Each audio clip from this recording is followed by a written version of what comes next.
Hi, welcome back from spring break. I'm going to go ahead and talk about conversions, which is the first thing we're going to do from after spring break. And what we're going to do is we're going to try to figure out how to, or remember how to go from percent to decimals to fractions and back and forth with these. So we'll have percents like this 25%, decimals 25 hundredths, and 1/4 as a fraction. All of these are equal, and we'll see how that can happen. All right. So let's go over here and let's see how to change from decimals to percent. And what we're going to use is we're going to use a trick, just something that works really well. We're going to move the decimal point, and we're going to use the idea of Dr. Pepper. Okay, the D stands for decimal, and the P stands for percent. So we're going to see how if we just move the decimal point in a decimal or in the percent, we can just find our answer. For example, if I have 0.5 as my decimal, I just need to move my decimal point 2 times to get to a percent. So I would move it 1, 2. You guys know that the blank has to be filled with a 0, so that's going to be 50%. Okay, let's look at some examples over here on the side. And for my example, we remember that we're going to use Dr. Pepper to go from a decimal to a percent, and from a percent to a decimal. Dr. Pepper. We move, this one's a decimal, we're going to move it 2 times. 1, 2. That means my percent is 45%. Okay. Here, we're going to go from a percent, so remember that's our P, so we're going to go from percent. Now, the thing is, where's the decimal point in 6? We don't see it, but it's right here. We're going to move it 2 times, but look, we're going to start at P, and we're going to go 1, 2, 2 times to the left. So let's move it 1, 2. We'll fill in the blank. That means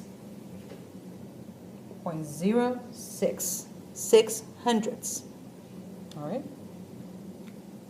So make sure you write that down. Pause. So we're going to now that you've written down the rest of it, we're going to change from decimals to fractions. And for that, we just need to say the name of the number. And this is using the proper language of math, using place value. If you'll remember, a number to the right of the decimal point means tenths. So that means 2 tenths. We say the name 2 tenths. Right? Makes sense? All right. And then we simplify. And we simplify by finding a number that 2 and 10 are divisible by. So that means 2 and 10 are both divisible by 2. Remember, do. What you do to the numerator, you have to do to the denominator. 2 divided by 2 is 1. 10 divided by 2 is 5. So our answer is 1/5. Okay? And that's how we change decimals to fractions. All right. Remember to pause again. Remember, it's best to go through, listen to the lesson, and write your notes when you get here. When I get to this point, you stop it and you take notes. All right? Let's change percent to fractions now. All right, so we have 10%. And remember, what does 10% mean? Percent means out of 100. So that means 10 out of 100. And that's what we're going to write. 10 out of 100. Okay? Again, we're going to simplify our fraction. Remember, when do we simplify fractions? Always.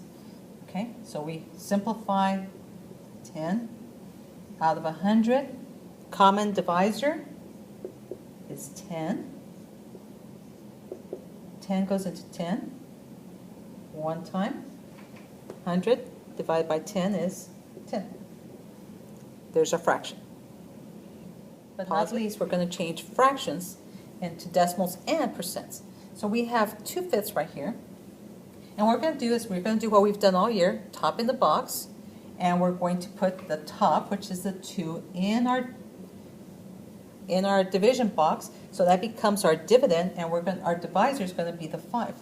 Remember, we're now in 7th grade, so we know that 5 can go into 2, but we have to put a decimal point, float it to the surface, put a 0. Put a blank for every number, like we've done all year, and let's start. 5 goes into 2, 0 times. Bring down the other 0. 5 goes into 20 4 times.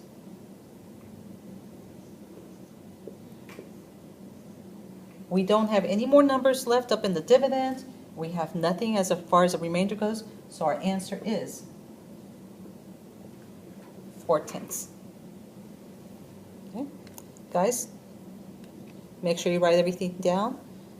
Look at it over. That's quite a bit of information. We're going to be going over this for a few days or a couple of days. We'll see you.